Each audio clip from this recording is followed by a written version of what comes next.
Welcome back, Smutterflies. Happy Wednesday. Happy first author interview of the year. Yeah, it is. Oh my How cute. gosh. What an exciting one we've got as well. So cute. And I think we just need to also preface Sam did a stellar job last week of editing, but we can just only apologize for the hodgepodge that was last week. It was just everything was against us last week. My whole fucking microphone fell on me. When I came in just now, it was Yeah. on the floor. I was like, oh, Sam's mic fell. Sam wasn't feeling well. Then we rescheduled for the following night to do it remote, which usually is pretty pain-free. And then for whatever reason, I was glitching to Sam. I did everything I could to reboot my internet, check my internet speed, everything. We just couldn't figure out what it was, and we were like, oh look, at this point, we just have to record. Um, and then when Sam went back to edit it, bless her, she was like, "There's no glitch." I was just like, Uh, I feel like I was glitching out, like in my brain. I feel like, because at one point you repeat yourself like three times, and I'm yeah, like, one more time, say it again. But on the recording, like, it's perfectly clear every time. So everyone must have been listening, like, yeah, what's wrong with Sam? But yeah, yeah. just my laptop or your laptop, I don't know what was going on. Something was having, or maybe Teams, something was having a mare, and yeah, And wasn't we were our having a best mare. time. Yeah, I was having a right fucking mare. Yeah. But we move. And then because of last week was such a mess, we were supposed to pre-record this intro and outro last week so we were nice and organized. And then literally at about 6 p.m., I was thinking, oh, I need to edit Clare Sager tonight because it's gonna have to be edited because it's an author into we can't just whack it up live like we normally do. And I was like, I think I only have Clare Sager, I don't have an intro and outro. And then I was like, oh yeah, because we had such bad issues last week. And then it was like, oh, so now we need to record. So So here we are on a Tuesday evening at 8:15. Sam's in Marie pajamas. I'm Winnie the Pooh with no trousers on. We're just some Disney girlies. Just really pops. What are you currently reading? I am currently reading and audiobooking in an attempt to shift my ass because I know you're shouting at me for not being done sooner. To get Feather So Vicious done. I'm getting it. I'm trying. I've got still got time. Still got time, and I've got a few more school runs to get the audiobook done. But yeah, we don't normally talk about books before we meet to record because we like it to be genuine. But I've had to text Sam about this one because yeah, the dark romance is dark romancing. Um, and yeah, And it's funny because I wouldn't I wouldn't necessarily consider us like fluffy romance girlies, no, but no, no, no. this is it's way too dark for me. However, the plot is really good and the ending was really good. So I have to read book two because I have to know what happens. And both of us have said continuously, it's very well written. And we would never talk about a book that we didn't enjoy. So it's not that I'm not enjoying it, and I kind of knew going into this. It's not that it wasn't going to be for me, but there was a high chance of this being too dark. And when I say too Yeah, dark, if it was triggering, then I'd text Sam and I'd be like, "I'm sorry, yeah, I can't do it. we're done." Um, thus far, it's been okay, but Hmm. it's just yeah, it's just but it's totally not a critique whatsoever because I appreciate that that's exactly what people are reading that book for. Oh my God, And yeah, it's yeah. She's marketed it right. yeah, And there's a whole like a huge following of dark romance girlies, boys, theys, thems that love it. So like, just because it's not for us, then, you know, yeah, it's appropriately trigger warned, so yeah, it's totally not a critique by any means. It's just not my would be my pick. yeah. But we'll see. When Thing when is, Patreon releases, we'll see.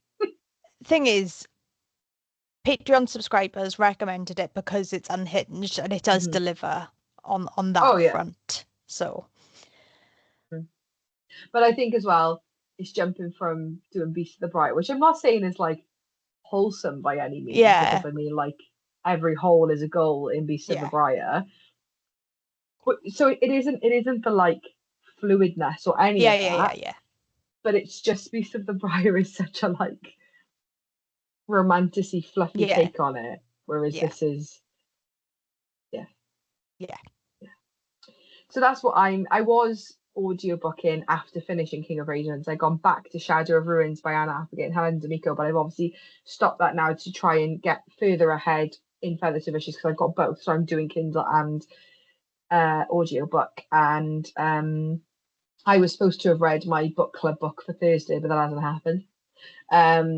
So such is life. We can't be good at everything. No.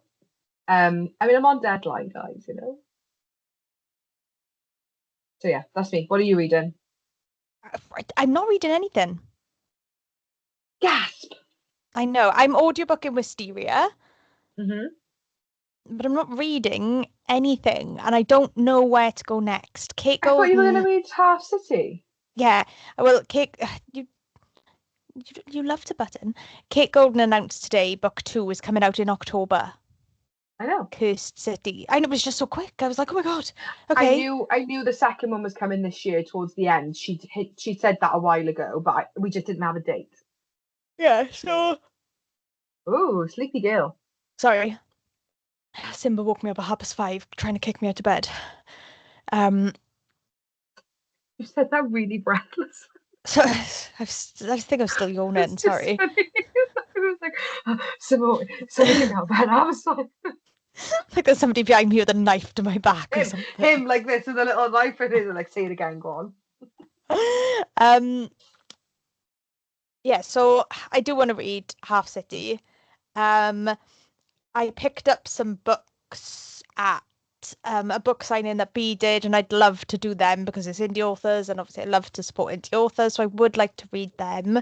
Call It Fate is quite small, um, It is. but Grotesque Love is quite chunky.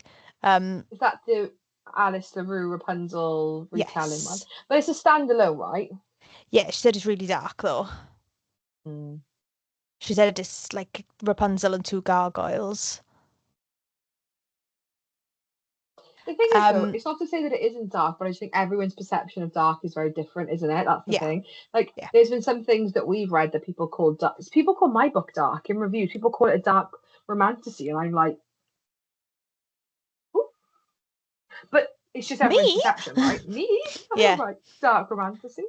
But I would never consider it. But Yeah, and then I did read the first book of Mead Mishaps that I bought at the not the pop-up, that I bought at um Newport from oh, Enchanted Shelf. That I fell in the love with time a. I got drunk and ooh, I'm blue dabba dee dabba die. That time I got drunk and saved a demon, and they all sort of like I think they're all standalone, but like you can like the people that you meet in the first book will be in the second book, and then the people you meet in the second Sure. book will be in the third book. So I don't know, maybe I'll do the next one of those. I want to carry on reading Jay Larson's Valdo series. Um, I bought the Lila Sage books, and I wouldn't mind trying one of those.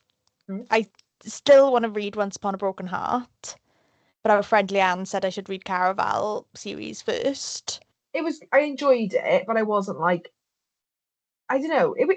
I enjoyed it. It was a solid four Yeah. star read for me. But everybody in book club when we did it, um, who because most people were like diehard Once Upon a Broken Heart fans, everyone was like, you don't need to read Caraval. You can just read Oh, Once Upon a Broken okay. Heart. I also want to read because it's been on my shelf for ages, and I've been saying I'm going to read it for ages.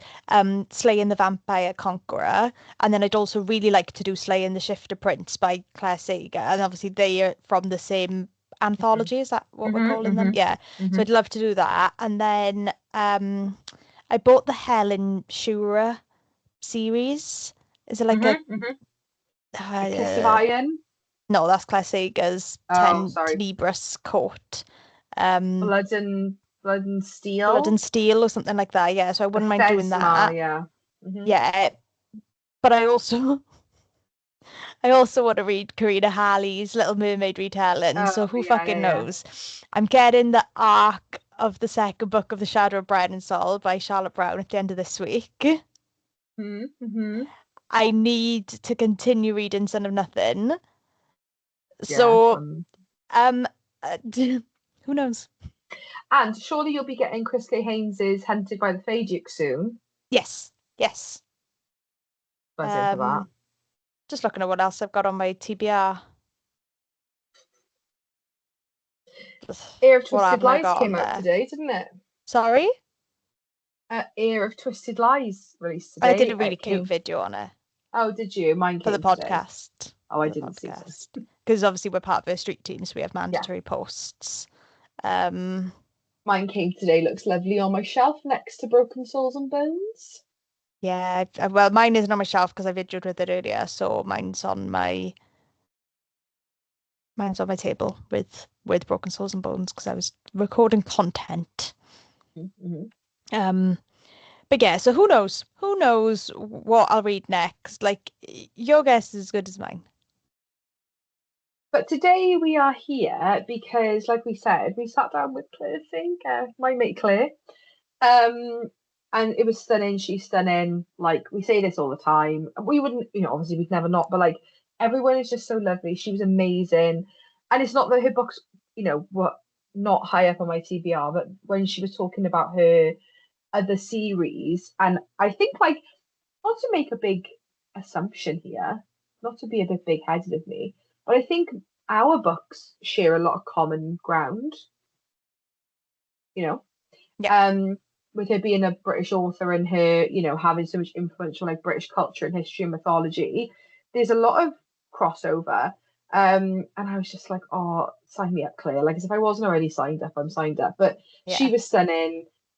I mean, King of Ravens was stunning. Like, what more do we need to say? Yeah, so obviously, spoiler warning for King of Ravens. I wouldn't say she spoils any of her other series, but we do No. talk about her other series as well. We ask for things like recommendations on where to go next after reading King of Ravens. So just for you to be aware, she does talk about other series, but it's predominantly about King of Ravens and it's full spoilers. Absolutely. So hope you enjoy as much as we enjoyed interviewing her. Hi, I'm Clare Sager and I write romantasy for wounded dreamers and rebel hearts. So that primarily means there's a lot of angst, characters who go through major growth across their arcs. I'm probably best known for my most recent release, A King of Ravens, and my Shadows of the Tenebrous Court series, which begins with A Kiss of Iron. And we are so honestly so excited to sit down and speak to you. Our entire life the last 2 weeks has just been consumed by King of Ravens and it's just been everything. Sorry, I've been not sorry. No, I've been audio booking it. Sam's been physically reading it or Kindle reading it. I can't remember, Sam, which one No, you're doing. physical. I've been carrying the hardback with me everywhere. So beautiful. I have to say Yes, your that cover biceps is are just gonna be like and so it's really sad. Sorry, it's just we say, oh, we love a tangent. Here's a tangent. We've been doing this for 30 seconds. I got my own car last week, so I've been sharing a car for the last 2 years. And I was telling Sam when I picked it up from the dealer last week, I used to have this type of car before, so my phone was already synced up to the and it just started playing King of Ravens. And obviously, because it just come off the lorry, everything was set to full volume. Thankfully, we were only 7 chapters in. So, and the poor car dealer's face was like, oh, what's this? I was like, it's like fantasy. Did you have any Dresden lines in there? So it's like it was a full it was a full Dresden moment. And his face was just like, okay. I was like, yeah, yeah. But when B told me, I was like, oh, at least she wasn't chowing down on his dick. And she was like, oh, I haven't I had was a like, I haven't blowjob got scene that yet. bit. I was like, oh no. And I was like, Oh, so you spoiler. got spoiled then Oh, I spoiler. know. Nice one, Sam. by Rhiannon's meal, shall we say? So I'll start us off with our first question, which is for listeners and readers who are just discovering your work. Obviously, because if I'm right in saying this is your first book in a series that's straight away trad, if I'm right. Yeah. Trad release. What can you tell us about King of Ravens and the world that it's set in? So all of my books take place in what I've called the Saberverse, because on the surface they all ride saber cats instead of horses, so they're like saber-toothed cat slash tiger-y type creatures. So all of my books are in there, so there are all connections between them all. This is my first book that hasn't taken place in the surface world there, shall we say. So all those other books are on the surface world, which is kind of 18th century. Some of my series are in Albion, which is like 18th century British mainland. But what if some things have gone down differently? For example, Elizabeth I did marry and have children, but she married a fae and had sort of fae human offspring. So that kind of comes out in the Shadows of the Tenebrous Court series. Whereas King of Ravens takes place in the underworld, with a character, Rhiannon, who is taken down to the underworld by the King of Death in order to be his bride. And the underworld has some similarities with the surface world and that kind of 18th century, but it's basically ruled by unseelie fae, who their culture was really fun to write actually, because they're kind of like, I write them as one extreme of the kind of fae idea, where basically weakness is death as far as they're concerned. They don't say thank you to people because that implies that they owe them something, and owing someone something is a very dangerous thing because they will call it in. My fae, love a bargain, and things like secrets are kind of currency for them, really. So that's the kind of world that Rhiannon is stepping into. And she's very much not prepared for that because she's spent most of her life in a cottage overlooking the sea just outside a very small human village, like in the north of Albion. So that's where it takes her. Amazing. I have to say, after reading this, I was like, yeah, I'm not apologizing. I'm not saying thank you to people. I don't owe you anything. My poor partner, he's probably like, what has gotten into you? Where have you got this from? It's like, it's unseelie, Sam. I'm in my unseelie Yeah, phase. I am. And I know, like we'll kind of go into it a bit further on, but like the touches of like British Celtic mythology in this, like we'll get on my like absolute nerd out about like my love of, Welsh, Celtic, Irish, Scottish mythology. But like when you were talking about Albion and in your other books, like that's so interesting. And like, yeah, you know, we have everything now on the TBR to read. Like we're going to be in our Clare Sager era for a significant amount of time. I Keep you think occupied for a while. yes, I am. We're both going to be very busy. So that's so interesting to hear that like those themes, even if it's not the same world, are still like prevalent in the other series. Yeah, absolutely. And that sort of brings us into our next question quite nicely of were there any historical or mythological inspirations behind the setting, i.e. British mythology and folklore? Absolutely. So yeah, like you guys have picked up, and kind of like I said, my world. So like I said, all of my series happen here. So my Beneath Black Sail series, which is a pirate one, that also starts in Albion, but it takes the characters to my version of the Caribbean, which kind of colonialism empire didn't really happen in my world. So it's very different from the our world version of the Caribbean and so on. But yeah, what I always try and do is kind of like you're saying about me using the name Albion. I've always tried to use like the oldest names I can find for a place, or an old name, like an original indigenous name for a place, for example. So I chose Albion for like I said, mainland Britain, excluding our world, Scotland, which is Elfhame, where the Fae live. Yeah, I'm a bit of a magpie when it comes to folklore and mythology and things like that. So I kind of take the approach in the world that all of it is real. And therefore things like the Irish gods, the Welsh gods, the Brythonic gods, mainland Europe, everything, they're all real and they will have had interactions. And for example, in King of Ravens, Dristan, the main male character, is the son of the Morrigan. So obviously she's got death and fate synergy within like I hate calling it mythology because that makes something sound not true. And we don't ever talk about like the Bible as mythology, for example. So anyway, that's a little bit of a tangent. But yeah, so I kind of take ideas and often it'll be a very like light touch of that idea and I use it more as like a springboard.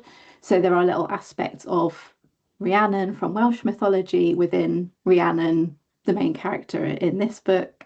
Just little touches like the magical birds, like in the fact that she's kind of got that bird, like the relevance of bird symbolism and things to her. Like for example, Dristan has like these 3 raven companions that are with him. And there are some things with Rhiannon and birds in the first book, and that'll come out more in the second book as well, Queen of Thorns. So yeah, I kind of tend to use mythology and history, and I'm a big history nerd. I use those as like springboards to kind of go, oh, like I said about Elizabeth I, what if that had happened differently? And like further back in the history of my Albion, Boudica didn't get wiped out, like crushed by the Romans. Her rebellion against the Romans was actually successful and like kicked them out of the UK. So they still had druids and things like that rather than the druids getting wiped out by the Romans. So yeah, I always take it as like a bit of a springboard because it kind of sparks ideas for me, even if I take it in a slightly different direction. I love that. That is so interesting. That's one of the most interesting answers I think we've ever had to like a backstory of a world. That's amazing. Yeah, it's making my nerdy little lover of the Mabinogion heart sing because I am literally like the biggest nerd of the Mabinogion. I mean, Sam knows like the tangents I have gone on for like hours on end of like everyone needs to read the Mabinogion. Like, read it. It's translated now. You can read it in English. Like, Yeah, I've got the one that's illustrated by Alan Lee, a guy who did a lot of Lord of the Rings stuff, and that's like so gorgeous. And also like it does mean a lot to me because so like my mum's side of the family are all Welsh and my grandparents are from Abertillery and Aberbeeg and everything. So I always refer to myself as British, even though I was born in England. Like I said, all of my family and stuff are not from England. So I think I feel much more British rather than English.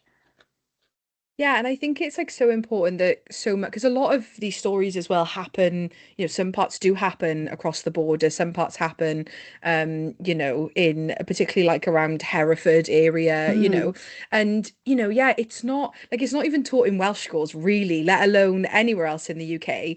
And when you read it, like I read it as a child because I went to Welsh speaking school, so I don't know if that was maybe why we had a bit more of it.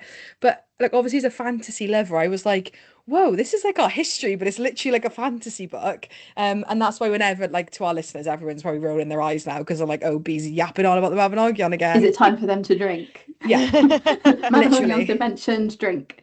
Yes, she mentions the Mabinogion every week in some capacity. But like you said, it's such and like you said about it being like mythology, because I use that term as well, but I do kind of like, because at one point it was spoken word and it was folklore, but it was what people believed at one point. Yeah, it informed people's like religious and spiritual beliefs just because they maybe didn't look the same as what we're used to calling a religion nowadays. Like I feel like religion is a lot more, well, obviously monotheistic for the majority of world religions now, and also much more like organized and like centralized compared to what they would have been 2,000 years ago, like on these islands. So just because it looks different doesn't make it any less valid, I think. Yeah, absolutely. And I literally in the car this morning I had the bit in the audiobook where Tristan says like long is the day and long is the night. And I was like, that's from the Mabinogi. And I was like, oh my God, I was like, I love it. So good. I was just like, as soon as I heard it, I was like, like driving, like trying not to swerve, like, oh my God, I love it. Yeah. Like, And what? yeah, and there's like, the name, is it I think you see the 12th in the audiobook, that's how they're pronouncing it. And like you said, the little bits like that, I'm like, oh, like, I love it so much. Yeah, and it's like I said, I take them as springboard points because I'm not trying to tell mythology. I'm not doing a mythology rewriting. It's inspired by. So it's like I sort of, say this is a Hades and Persephone reimagining, because of like who and what these two central characters are. That idea that you've got your god of death and this sunshine human who, we've said spoilers are okay, spoiler alert, has like plant-based magic and so on. And so it's about that that contrast and that kind of butting together of two people who should be total opposites, shouldn't be together, but actually are kind of perfect for each other. And it's always just like, taking ideas as springboard. So like I can't remember her name now. Her surname's Starling, but I follow her on Twitter and not on Twitter, on Threads, sorry. And Is she it Mara Starling? Yes. I'm a huge fan of hers. I've got like 3 of her books on my bookshelf. Yeah, I think I've got 2 of them. Yeah, and I think it was her who posted on Threads, or I might be forgetting, it might be something else that she posted that made me go, oh. I think she posted that saying on Threads, and I was like, I sort of went in a bit of a like, someone might have been trying to talk to me at the time, and I was like not there, because just like I said, I took the phrase and took it in a different direction that kind of was like, oh my God, that's perfect within the story, and with Aron being Tristan's dad as well. So it's all of those kind of like little peppered specks of ideas and things that kind of go on a different dish to exhaust the metaphor. No, 100%. No, I'm a huge fan of hers as well. I always watch her like deep dive Mabinogi on God videos if I'm in a pickle, like, and I'm struggling with world building. I'm like, I know, I just need to watch a Mara video and it'll like sort my head out. And I'm like, cool. Because I think as well, what she does really well is like explains things in a very understanding way. Whereas like you can read the 100%. Mabinogi and you kind of get the gist of it, but sometimes you're like, is this person really your dad, or is it sort of implied, or is it not really? And I think she's a really good job at like breaking things down in a very understandable way, and you're like, oh, that's not as complicated as it needed to be. And I think as well, some of like the older translations of the Mabinogion are a bit like opaque and a bit a bit of a slog to read, rather than the stories. Like they should be really enjoyable to read, like if you think about the subject matter.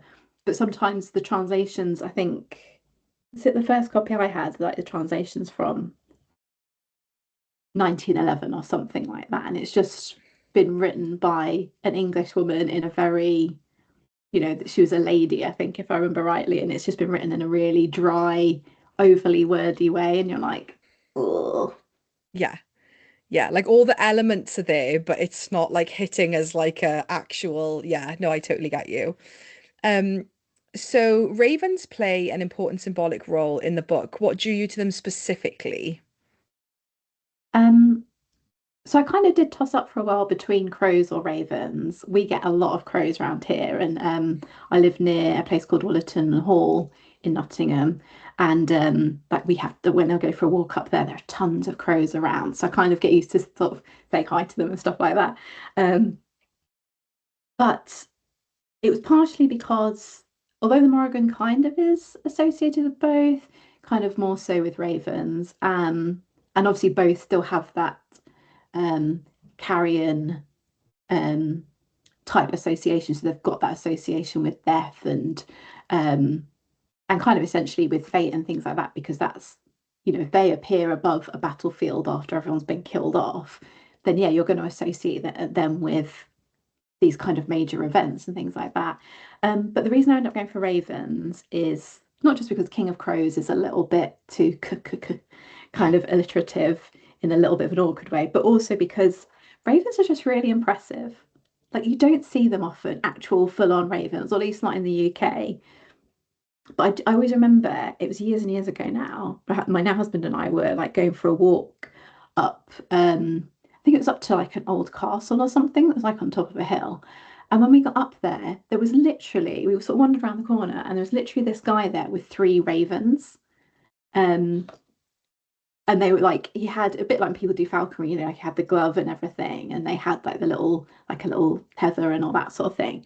But like walked around, and I was like, my God, like ravens are massive. I hadn't really because they were right there, literally a few feet away from me, and I was just like, oh my God, they're massive, and they're so yeah, that's not just a crow. That's the next level. So that was part of what made me go, yeah, it does need to be ravens rather than crows. Um, yeah, and also I'm a sucker for that kind of bluish purplish sheen that you have on the black feathers. Love it. Yeah, I absolutely love the ravens, especially the one that preferred Rhiannon to Tristan and would like stay with her. I was just like, oh, this is so cute. It's like Yeah, it's giving like like a screw you, little like Tristan. animal companion. I was like, oh my God, I love it. And they are significantly more impressive. I think I've only ever seen them at the Tower of London, but like you, when you see them, you're like, whoa, like they're so big. Yeah, because I think like you can kind of go if you've not seen ravens in real life, you can kind of go, oh, is that a crow or is that a raven when you see Sure. a black bird out in the garden or something. But when you actually see a raven, you're like, oh yeah, this is like a whole other league. Yeah, 100%. So we've already talked about the saber cats and Albion, but are there any small details or Easter eggs that fans of your previous books might notice in King of Ravens? Yes, lots of them. I have to be careful how I talk about it because although we're talking about spoilers for King of Ravens, there are spoilers for other books. Um, so normal in a lot of my books, characters kind of cross over and things like that. In King of Ravens, Dristan does actually appear in um, the at the end of the trilogy, Shadows of Tenebrous Court trilogy, in the last book, which is A Promise of Lies, and yeah, I'm trying to be so careful about what I say. So he does appear in there. And I had to be really careful actually about how I wrote the book so that it wouldn't neither book would like spoil each other. Because obviously I had this planned way before I wrote A Promise of Lies as well. So yeah, there are spoilers. It's not spoilers. Sorry, there are. I managed to write it in a way that there were Easter eggs across both, but they didn't spoil each other. Um, but you know, a lot of fans of the Sabreverse have like read all my other books and then have read this and they're like, oh, there's this and this and this. So there are little things like that. I'm just trying to think if there are any that I can say that aren't spoilery. That's just good for people to know that who are listening who have read the other stuff, like, or maybe thinking about it that like retrospectively can go back and be like, oh, that's where that was. Yeah. Hmm. They're like, oh, now I know more about this thing. Hmm. Okay. So what other books that you've written would you recommend to readers who have just finished King of Ravens? So I think yeah, if you just finished King of Ravens, I'd say there are like two directions you can go in. Either go to A Kiss of Iron and start that trilogy. It's a complete trilogy, so there may be cliffhangers in there, but at least you've got the immediate gratification that you can actually finish the series in like one go. And like I said, you kind of get another glimpse of Dristan a little while in the past. Um, so yeah, you can go that direction. It's like I say, completed trilogy. It follows Kat, who is although she's a noblewoman, her husband has sucked away all their money basically, and she's kind of trying to make ends meet. The only way a lady knows how, and that's by becoming a highwaywoman. So what else are you to do? Um, and knowing that she's not doing so well, she ends up being called to court, the human court, because they want her to spy on the Fae who have just arrived in town. Um, I won't give away too much, but there's things like enemies to lovers, fake relationship, um, betrayal, changelings, all sorts of evil things, and they end up going to the Fey realm as well. So you get an idea of the surface, so the Seelie Fae, and get to meet them as well. And like I said, towards the end of the series, you actually get your first glimpse of Tristan. So there's that direction, or your other option is to go to Slaying the Shifter Prince. And this is a standalone, and I was thinking about this the other day. If you like Tristan being a dick, you'll probably like Sepher, who is the main male character of Slaying the Shifter Prince. That's kind of a bit of a villain kind of story, bully romance. She basically shows up trying to kill him as revenge. He captures her, stops her killing him. So obviously that'd be a very short book otherwise, and makes her into his pet and takes great delight in humiliating her and things like that. But weirdly, kind of like, why do I enjoy this so much? And they're basically, it's like mutual obsession, and that's that's like probably my darkest book. But yeah, I was thinking about how I had the same fun writing Tristan being a dick as I had writing Sepher being a dick. So if you enjoy a slightly dickish main male character who's brought to his knees by the right lover, then Slaying the Shifter Prince. And that does tie closely to Shadows of the Tenebrous Court because it takes place at the same time as A Kiss of Iron. So you can actually, like, if you read both of those, you can then go on to read A Touch of Poison, and the characters from Slaying the Shifter Prince come up in that second book, A Touch of Poison.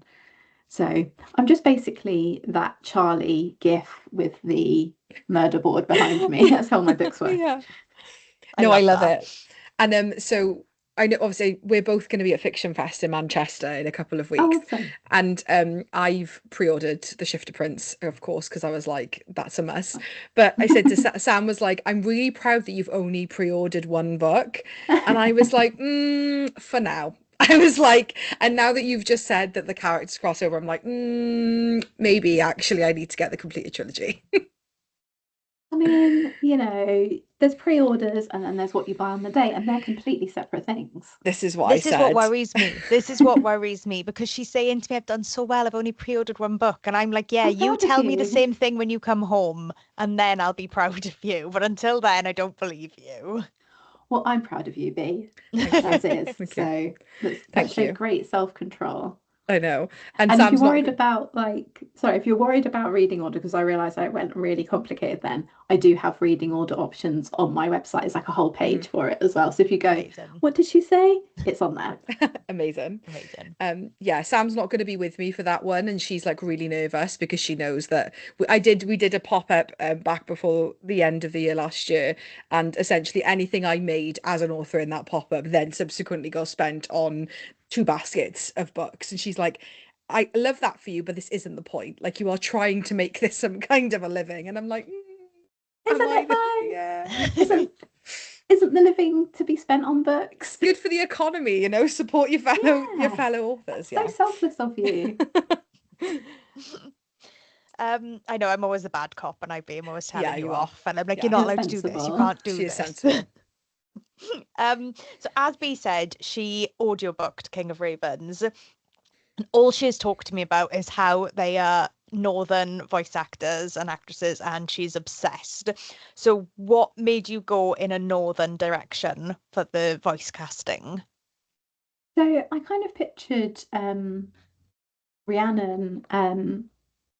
So it's mentioned that her parents, before she was born, lived elsewhere and then moved to where they live now at the start of the story.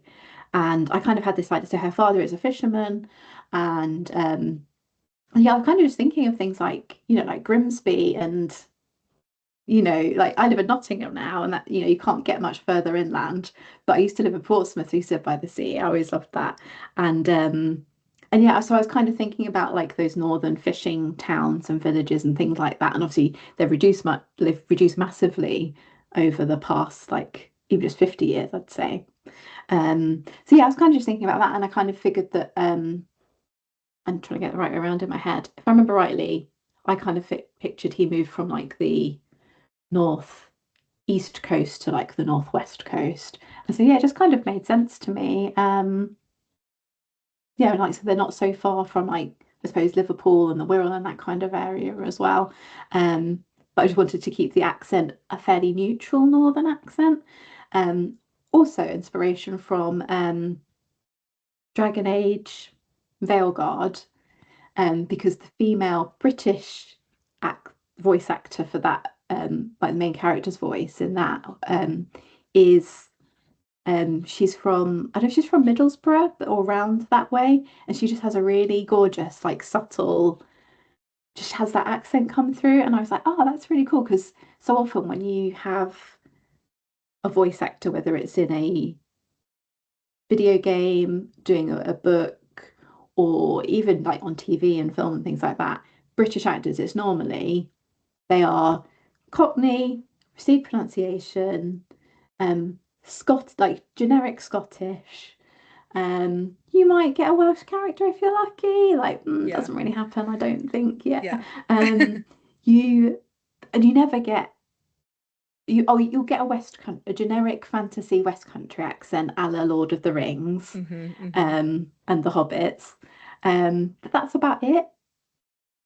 And I kind of think, well, that's not all we are, even though I'm Southern, so I speak like this, but like I say, I live in Nottingham, so I'm surrounded by other people who say Bath and Grass and things like that. And my accent is the weird one here. So yeah, it just kind of was like a culmination of all of those things, really. And so when it came time to cut, although you maybe don't get the accent from the way she's written on the page, when it came time for the audiobook, I was like, yeah, she needs to have this accent.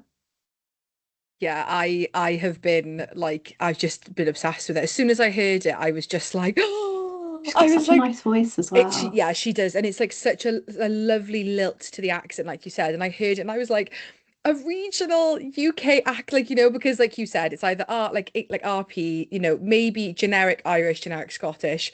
Like you said, you sometimes get a Welsh, but it's also generic. Apart, like anywhere, we have regional Welsh accents. Like Sam and I are from different places, and we think we sound different. Other people might not, but we think we do.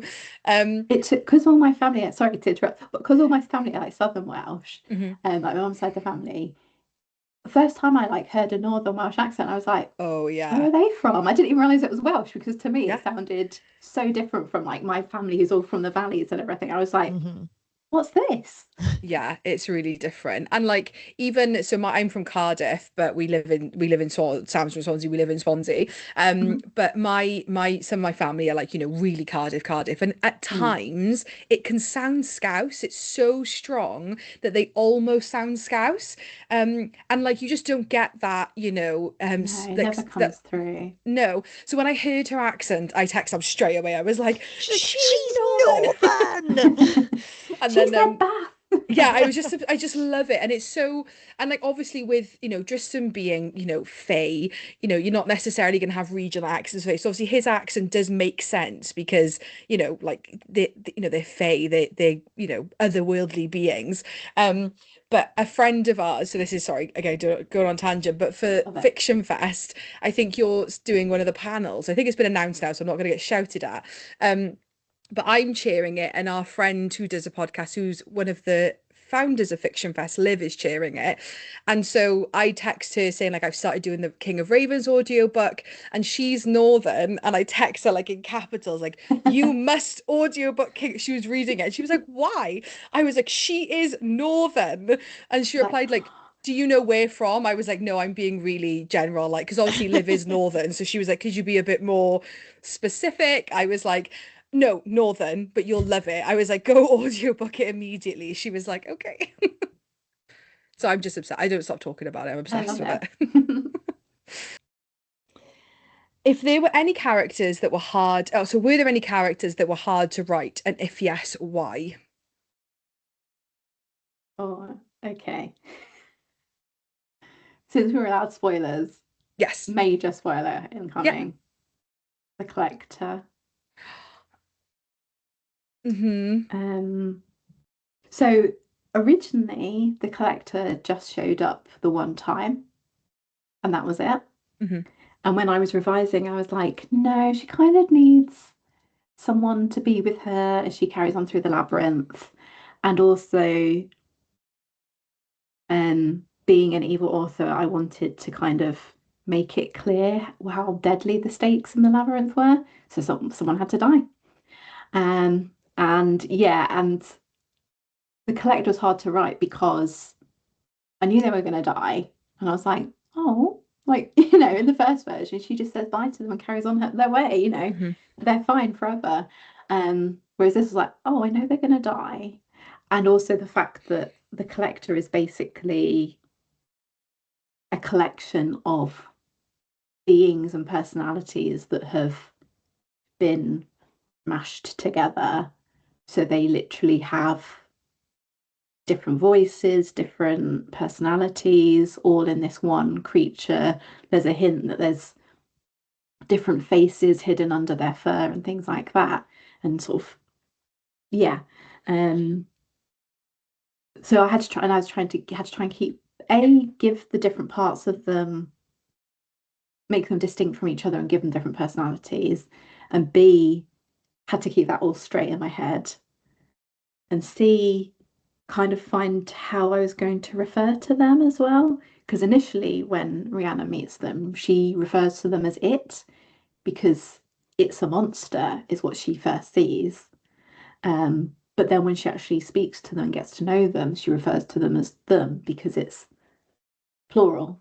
So trying sort of working all of that stuff out and trying to sort of stay consistent to that and work out what part they were going to play, and writing them and getting attached to them, knowing that I was going to cut everyone's hearts out, including my own, to kill them off was, yeah, that was probably the hardest one for this book.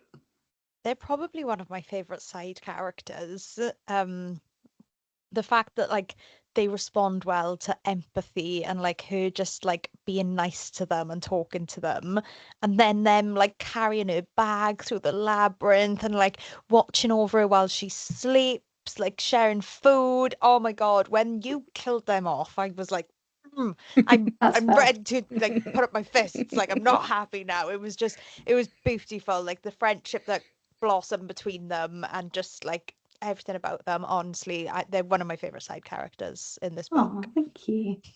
How did you approach developing the emotional tension between Rhiannon and Dristan? So I've seen like the Collector was really hard to write. This is like the easiest thing to me, right? Because I just love it. It's like I just sit there sort of cackling to myself when I'm doing evil things to my characters. So yeah, I kind of,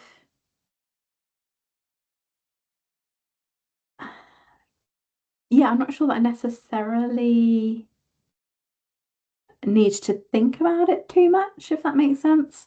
Something about writing characters who are being assholes that just comes easily to me. Maybe it's like I try I try to be a good person and be nice in the real world, and so it just comes out in my fictional characters. Maybe that's what it is. Yeah, and I think with them it's just so delicious because although she's this sunshine character, she's also got this real stubborn streak to her, and because he's an asshole and she kind of doesn't care what he thinks about her, it kind of gives her permission to say things that she would never normally dare to say. Like in her life before she's taken away to the underworld, she only really sees her family because she's so ill. And like, has so much exhaustion, she can't even sort of walk down to the local village and things like that. So she is sort of stuck in their remote little house, really, and the gardens and everything. And because she feels she feels that she's a burden because they have to help look after her, and she worries about them financially because they've got to pay for her medication and she's not working, so even though she's an adult she's not contributing to the house and things like that. So normally she's really consumed by making things easier for them, making them happy. So she's, people pleaser, which I think is something, well, a lot of people have messaged me saying that they totally relate to that, especially I think as women, people often relate to that. So normally she's like so good, she hides any pain and suffering as best she can and things like that. But when she's in front of Tristan, she's like, his royal prickishness and all of this sort of thing, and because she's not afraid to tell him what she thinks of him. So you get like this really fun dynamic between them, that she kind of doesn't really care what he thinks about her. He feels like he's been burdened with this human that he doesn't really want to marry, but his mother, the Morrigan, has arranged this, so he's got to do it because you don't disobey a goddess, and you can't get out of a bargain if you're a fae. So he's as thrilled about her being there as she is. And so it was just really fun to write, to be honest. And then, of course, the really, really fun bit is when the enemies are like, oh no, I think, are they attractive? Oh no.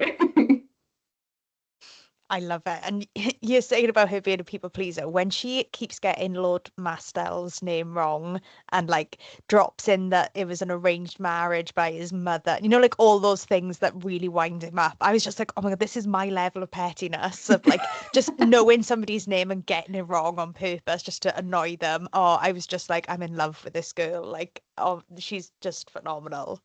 She's like, I'm going to do whatever it takes to get out of here. Maybe he'll hate me so much he'll send me home. Yeah, That's always love the it. goal. So do you have any favorite lines or moments from King of Ravens that really stand out to you? So there are some lines that I'm trying to be really careful, because there's one line that's in my head at the moment that's in book 2. Okay. But like when I thought of it, I was like, I must have read that somewhere. So I went and Googled and I was like, doesn't come out. And I thought of it ages ago and I had it in my notes ready to go into the second book, Queen of Thorns. And the other day it came up in my outline, like I was sort of putting it in the actual text finally. And I was like, I still feel like I must have read this somewhere. It just is such a like, oh, stab me in the chest kind of line. Looked up again. It's not. So I have to be careful because I'm going to say that line by accident. And I'm like, no, no spoilers for that book. Anyway, the ones I enjoy, or the little moments I enjoy from this book were things like when he promises her that he won't ever let her die alone because he is death, like, and that is that's his domain, that's his power to say. And this is kind of a moment because it kind of goes back to what you were saying, B, about the long is the waiting of the King of Death kind of thing. Because that was what gave me the idea for it. It's like, of course, like death is patient because death knows that everyone's going to come to them. And so that line and kind of my twist on that line is what gave me the idea that it's like, oh, like it really gave me, it's like a bit of an epiphany about that character. And it's like, you know, he has the patience, he has, you know, he's centuries old, so he's got that different perspective on the world compared to a mortal human time scale as well. So that line I really like because it unlocked so many other things for me about the character and the story. And just like the cadence and everything of it is like, I think my favorite was him interacting with the cat. Like every time he come into the room and it like rub up against his legs and him just being like so furious about this cat that he got her. I just loved it because it was like just tiny, like little things, but it was just like, oh, he's so miserable, but like it's also adorable. It's like, oh, he really hates the cat, but he always strokes the cat. Yeah. Like, Yeah. really, Tristan, Yeah. you really hate her that much, huh? And Yeah. like when the cat is like sleeping on his chest and he's like, shh, don't wake the cat. Like, yeah, sure, you hate that cat. Yeah, right. It's that classic, like, oh, he's not a cat guy. He's not a cat person. The cat made him a cat person. Yeah. Absolutely. Yeah. I loved when he took her to the cottage and was just like, smash things up. If you just want like to a get all your rage rage room. out. I loved, like a Yeah, I rage was like, oh my room. I God, she's in a loved rage it. room. I love this. I was like, I was Yes. doing it with her, like throwing my hands. I was like, oh, this is amazing. I just loved that. Like, yeah, get your tension out. Yeah, so that actually, so for years and like probably for the past like 30 years, I've had this thing in my head where if I'm really frustrated or really angry, like I almost like visualize being in, it's kind of like an aircraft hangar with loads of plinths and then it's all just covered in like vases and things like that. And I've got a baseball bat and I just like smash stuff in. So in my head, I've been doing that mentally for like 3 decades now. And then I only really relatively recently found out that rage rooms are actually a thing. And I'm like, I need to do one of these. So I gave her her own rage room moment because of all that people pleasing that she's been doing. The fact that she's never shown those like negative emotions before. So yeah, that was my head coming out on the page via a real thing that now exists that I still haven't done yet, but I need to. I also loved when she did that, and he like comments like, they don't all have to be about me, by the way. Like it isn't just like a rage room like themed on me. Like, And you I could be love angry, you're ill. Like, it doesn't, like, you don't have to You hate know about me. anything else? Yeah. But no, I'm angry about you. That was amazing. So the ending is really ambiguous. I've got so many theories, and like, I don't want to ask anything that might be a spoiler, and you're like, shut up, Sam. So I won't ask my questions. But can you describe book 2 in 3 words? Oh God. I could be really mean, and my 3 words could be no, I can't. Love it.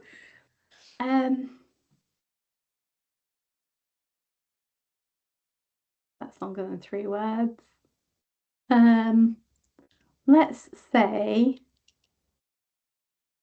the aftermath, which is 2 words. That's fine. We'll take 2. My goodness. I mean, to be fair, I would say the title is quite a big clue to how book 2 is going to be. Okay. So, Okay. And it Queen is of a duet, Thorns. isn't it? It's a Yeah. So that will duology. close down the story. Yeah, I'm not going to make you wait too much longer. Because I'm like, has she been under his thrall the whole time? Like, has it all been a lie and she just hasn't realized that she's under his thrall? Or is he under somebody's thrall and acting like this and treating her like this to please somebody else? I was like, my head is going to explode. Me and B haven't talked about it yet. Like, no, we haven't, because we haven't done our I love episode. everybody's theories. I have so many theories. I have theories about her parents. Like, I got so many theories to discuss with B. Sam will be Charlie in Always Sunny on Monday night with the recording like this. I'm awful for it. I say to B, like, I enjoy books, but I feel like I can't enjoy books because I'm trying to guess what's going to happen. And B's like, just take it for what it is, just enjoy it. And I'm like, And you're like, do no, you think that's not this? And she's like, no, just read. But I can't. I'm always thinking like, what could be coming. He's like, it's not that deep, and you're like, it is. And Everything sometimes is she's that deep for very, me. very good at, like, sometimes she makes calls and it happens and I'm like, wow. But also like Sam just sees it like typical Scorpio. She's everything as a challenge. So even a book which is just like to be enjoyed and consumed, she's like, no, this is like Sudoku and I must like complete it and I must guess. It. Yeah, this is a puzzle and I must beat it. And it's like, just enjoy the ride. I will say, so I've seen people guessing in my Discord channel. I've seen people guessing like in the comments on posts and things like that. And I'd say like some of the ideas I've seen, I'm like, oh, that's actually a better idea than mine. But I have not seen anyone guess the truth yet, or sort of reach the truth yet. So that's so interesting. I find it really interesting, and this might be nothing, and you might be like, idiot, like, no. I find it really interesting that she calls her dad Pa, but then she calls her mother Annam and not like mother or Ma. And I'm like, is she not her mother? And that's why she's been told to call her this. And like, is there going to be some revelation that she's from different like bloodlines and heritage? And so what I will say about that, because it's not a spoiler, the reason she calls her mum Annem is because that's Turkish for like, it's like a bit like, you know, like mum is more affectionate than like mother. So it kind of means my mother in Turkish. So you know how her mother isn't from Albion. Her mother is essentially Turkish. So that's why she got it's a bit like, so for me, so I'm British and Turkish Cypriot. So I always called my grandmother, I always called her Nene, because that's Turkish for like nan, essentially. Whereas I called my Welsh grandmother was Nan or Nanny. So to me, it kind of, you know, it makes sense that you would call your parent if they were not of your language, like her mother tongue's not English. So to her, you call her mother Annem. So no, that's not so there's not a conspiracy there. It's just Oh, another language. right. Oh, see, I assumed it was her name and that she was just like calling her by her name. And I was like, why would you call your mother by her first name? That makes much more sense. Okay, my theory's out the window. And to be fair, Sam, I probably should have said to you because obviously in the audiobook, her mother does have that regional accent. So Oh, like okay. you kind of like I put that Pick two it and up, two yeah. together. Yeah, Oh, she so does it's have a Bee's region. fault. It's It's Bee's my fault fault for for That's not making why it telling it's you. like Sorry. stupid. if you notice, like Rhiannon kind of has like dark olive skin, even though she's got blonde hair. Like it says, she kind of looks more like her dad, whereas her brother looks more like their mother hmm with his dark hair and darker skin kind of thing. So it's yeah. hmm hmm That's my fault, Sam. Sorry. Yeah, it is your fault. So two questions that we always ask authors whenever they come on here towards the end is what book outside of your own will you always recommend to people? So I always really struggle with questions like this because I always like, as soon as anyone asks me what I've been reading or what book I recommend, I'm always like instantly blank on every single book in my entire life that I've ever read. So book I always recommend. Um I've had like quite a big reading slump for a while, and the book that got me out of it, so I will recommend that as my current recommendation, was my mind's gone blank on the name of the book. I remember the second book, Ninth House.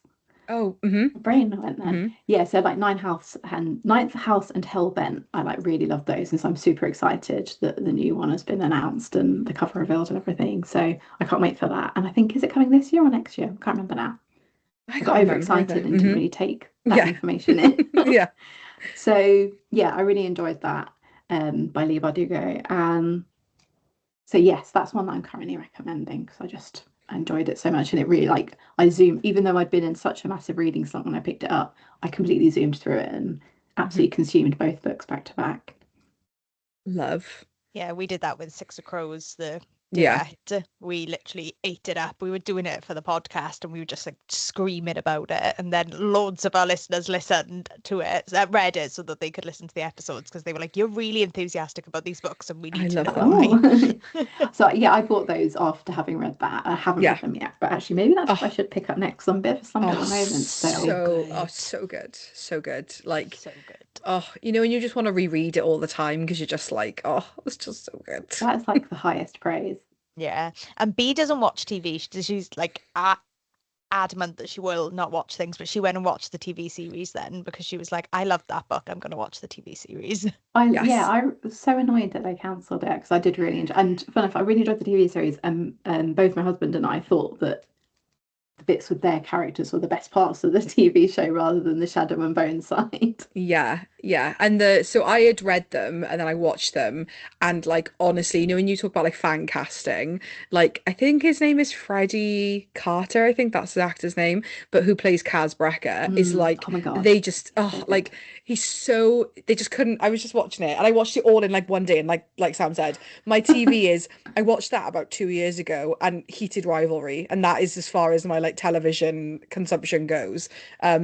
But yes. I love Lee Bardugo. Her writing is so good. Yes. B and B have been friends for Ugh. 9 years, 10 years. Yeah. And I've never known her to ask me to go to the cinema. She's like, oh God, when my child starts asking to go to the cinema, what am I going to do? You're going to have to take them because Hate she it. like will not go to the cinema. Oh A couple wow. of weeks ago, she texted me, do you want to go to the cinema on Friday? I was like, are you okay? Is everything all right? She was like, oh, I really want to see Wuthering Heights. And I was like, yes, I'm locked in. Let's go. And it's the only time I've seen B watching TV or like taking anything in ever. Although you should have asked if she'd been like, if this was our code because she'd been kidnapped. Do you know what? It's actually like if I was gonna Blink use like twice. how to know if someone's like impersonating me, ask me to go to the cinema. If I say yes, then that is not me because like yeah, I would never. A final question again that Yeah. we ask everyone, but I think your answer is going to be nothing based on what you've just said. Is are you reading anything right now? And if yes, what? So I kind of have two answers for this. The last book I finished, this is kind of a cheat answer, was Forever by Jenny Hickman. And I just really enjoyed that, really cozy, lovely fantasy story. And also Jenny is lovely as well. And I did actually start reading One Dark Window, but then I got so busy. Not, you know, when you like fall off reading a book, not because of the book, but just because of other stuff. So I fell off that, and that was like, I want to say the last session I had of reading it was might have been like 2 months ago, which is so bad. So I think when I pick it back up, I have to start again because I have forgotten everything. I'm like, the main character's called Elspeth. There's some weird stuff with her mum. Like I can't really remember anything else about it, so I'm gonna have to start again on that. But I do really want to read that, and I'm very excited for it. And like, because I love tarot, for example, and I know that there's obviously like this slightly tarot angle with. And I remember, yeah, I did get to the bit where she's talking about the cards and things. So I'm like my first book that I wrote had like a tarot inspired magic system. So whenever I'm like tarot, I'm like, what? Yes.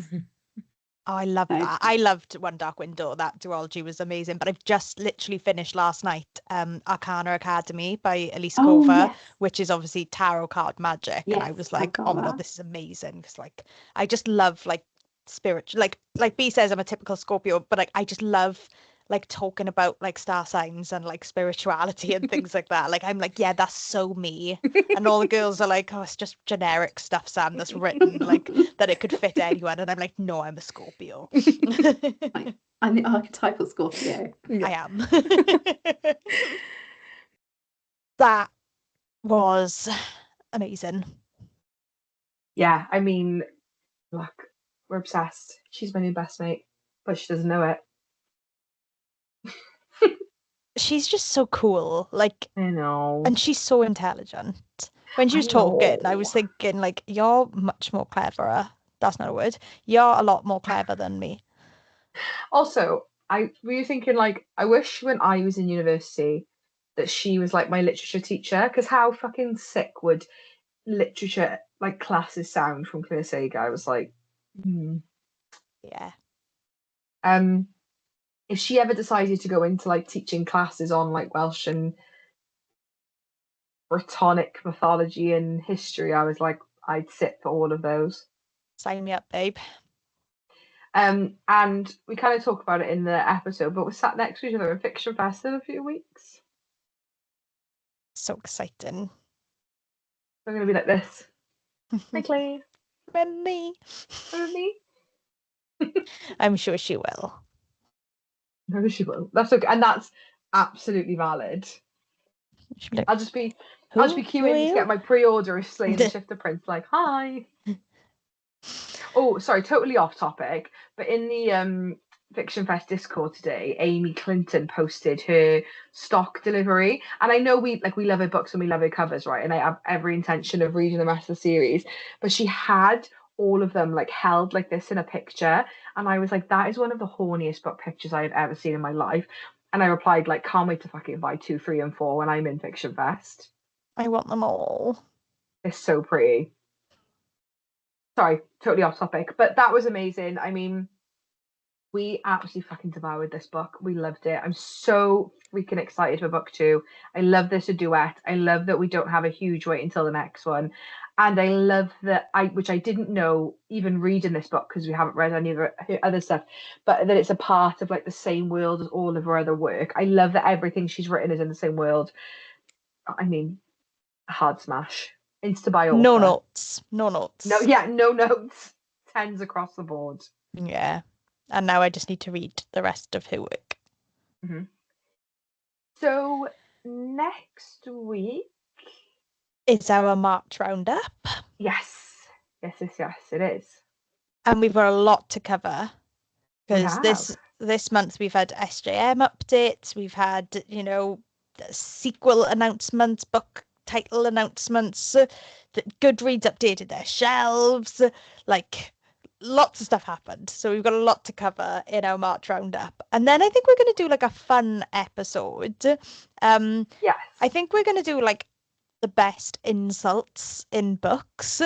Obviously like in a funny way. We're not going to like be nasty about anybody, but just like the funny things we read in books. And that was one of the suggestions by one of our listeners, Luce. So I don't know if she listened to this, I don't think she's read King of Ravens, but shout out to Luce for the idea of doing the funniest insults in romantasy. So that'll be the week after. And then who knows?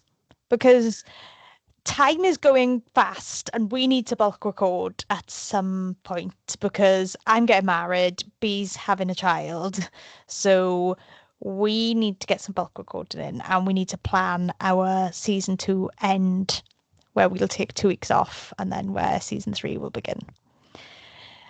So stay tuned. Yeah. So yeah, but I mean, this is relatively organised for us as of recent. Yeah, I feel like I was more organised last year, but this is quite organised at the moment. Yeah, I just mean for like Yeah, this for this current year. year. Yeah. And a lot of surprises this year. So we'll see you next week. Yeah. Bye.